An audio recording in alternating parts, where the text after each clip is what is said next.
This broker, there is a stack of chassis, right? And they're gonna be about around 30,000 pounds. This requires an additional equipment. If you look right here, the average is 4466. Now that's not always accurate because that's all generalized, right?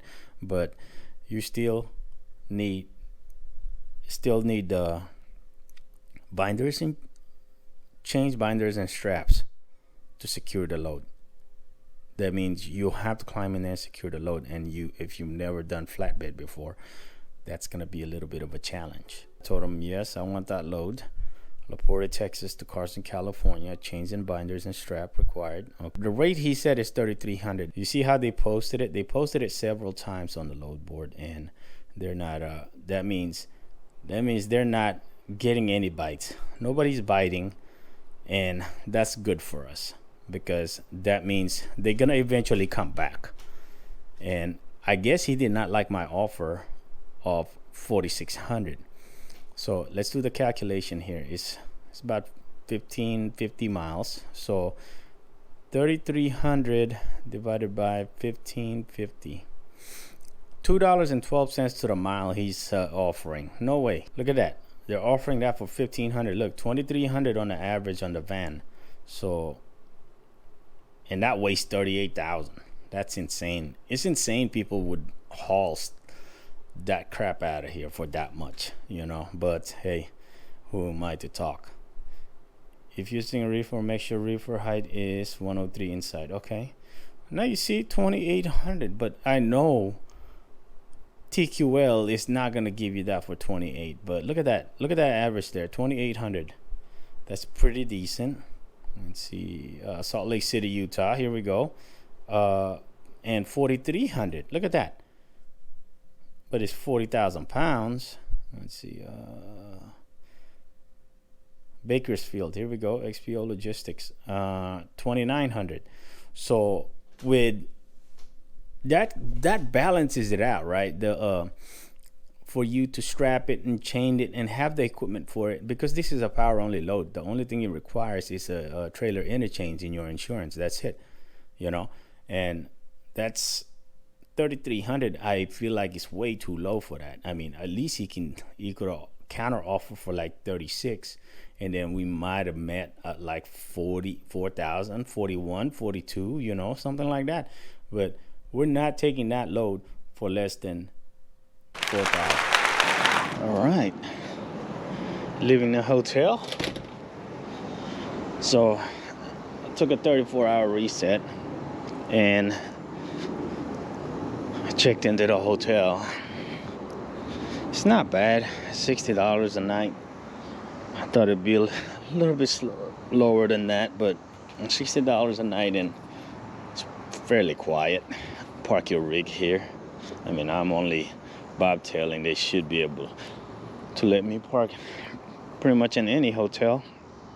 So, but I've been working on getting loads and looking at the load board ever since I started my 34-hour reset, which is like 2 days ago. So I'm a little bit over on how long I stayed, but it's just really this market is not favorable. I mean, even though I made some good money coming into this area, still doesn't justify the fact that rates coming out of here are pretty garbage. They're averaging around $1.50, $1.40 coming back home. That's terrible. That's horrible. Even on the van side, power only, it's the same thing. As a matter of fact, power only is worse because there's so many. I guess there's a lot of power only in this region that as soon as it pops up on the board, it's gone. I mean, we got one right now that, like I said, I've been negotiating this for a couple of days, and it doesn't look like he's got any more money in there. I mean, he might have, but it's just he knows that we're in need out here. Being out here in the Houston area, we're in need to get out of here, and he knows how it is out here in this market. So he's gonna stand his ground. So either way, I can't blame the guy. He's He's trying to make a living, and he found a way to. I guess he's making a good living out of it. I don't know if he is. I don't know what kind of rate he's getting out of that, but I want to say it's probably a little bit more than what he's gonna pay us. So he's gonna pay us $3,400 to get out of here. It's about $2.15 to the mile. Can't blame the guy. He's trying to make a living. We are too, but unfortunately the cards are in his hand at the moment. We don't have a whole lot of choice coming out of here. That's okay. We're still making about $2.15 to the mile. Average coming out of here for like your regular power only, such as like on JB Hunt. It's crazy. It's crazy insane. These guys are getting out of here for like 1,800, 2,200 loaded heavy. I'm talking like maxed. I'm like, nah, that's definitely we're not gonna take. You know, $1.40, $1.50, no way, man. No freaking way. I would dead head out of here before I do something like that. Or maybe like I'll go get a couple of loads coming out of here within the same, you know, up and down region or something, just trying to get home, just so I can get enough money for fuel and then bobtail home, because that makes no sense. Like, I mean, yeah, it makes more sense to go ahead and haul out of here for $1 something, but in the long run, when you calculate the long run and combine all of those $1.40, $1.50 a mile runs, in the long run, when it comes to maintenance, you are definitely losing. Before I load this thing up, I'm just gonna go ahead and put some grease on this, because like doing a whole lot of trailer swapping and whatnot, just it's rough on the fifth wheel, because sometimes some of these trailers, the trailer skirt, or the, what do they call that? Yeah, they call it the skirt, the fifth wheel skirt. It's just not, it's not always gonna be straight, and then that puts a lot of strain on your fifth wheel. So just having a lot of grease handy helps you a lot. Save you approximately $1,000 on parts. When you have a stack of trailers like this, where they're not like permanently bolted to one another and they're unstable, you want to put in what they call a belly strap. A belly strap is where you go in between the freight or the load, and then you secure it that way, so you keep stacking them, so the pressure you put up top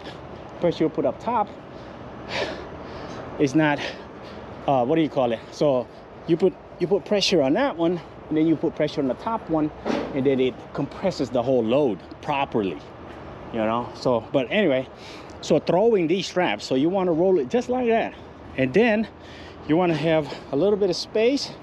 You throw it out, such as you want to go like this, just like that, and then you throw that bad boy out. You're not always gonna get I've been doing it for a while, that's why it's a lot easier for me. But since this trailer is too close to us, I'm just trying to make sure it drops. Come on, there it is, she dropped. And then I'm gonna hook her on the frame. For those of you youngins out there who are watching, do not try this at home. Oh boy, I tell you, why did I agree to do this? That's what she looks like when she's put together. I think it's good. Doesn't seem to be, just gotta double check everything, make sure everything is good. All right, well, let us get out of here. I tell you what, working for a living sucks. Hey.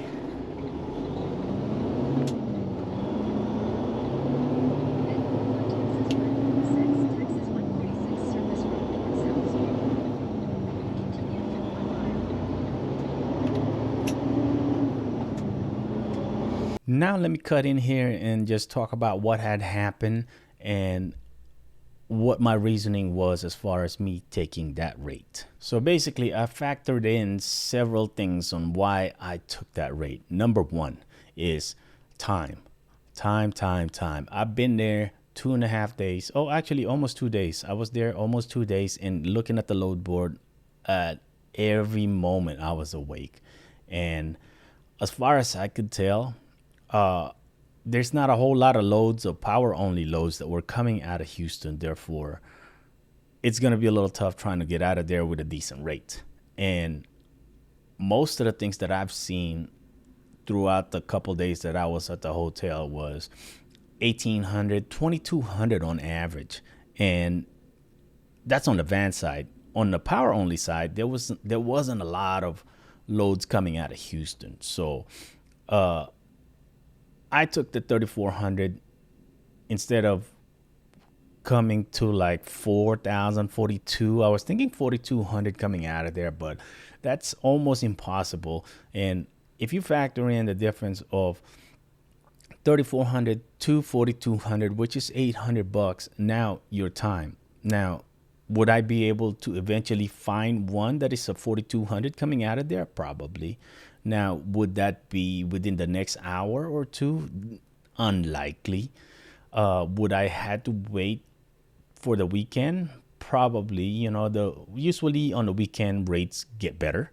So, and that was a Tuesday, I believe. Yeah, it was a Tuesday. Anyway, there was no sense for me to wait a few days for the weekend for me to get an extra 800 and get out of there and come back home. Now, I probably could have gone north somewhere in Kansas, and get like a $3 a mile rate and then try to get back, west. But I just didn't see the necessity to do that, and I didn't want to waste time. So that's some of the things you got to factor in. It's just your time is also money. Not only the rate, also your time. That's why you got to factor that in as an owner operator. Also, another thing is that having the chains and the binders and the straps allowed me to have a little bit of advantage to somebody who's just the basic power only, not having those type of equipment. So that's another thing that I factored in when I bought all of this equipment. It cost me about $500, I want to say $700 just for the four binders, 4 chains, and 8 straps. Overall, I'm happy with the way I came out of Houston, and I don't think I would take anything back because, like I said, I factor in a lot of things to make sure that I am profitable as far as when it comes to rate and time. So, but if you like this kind of video, hey, give it a like and subscribe down below and let me know what you think. Until next time.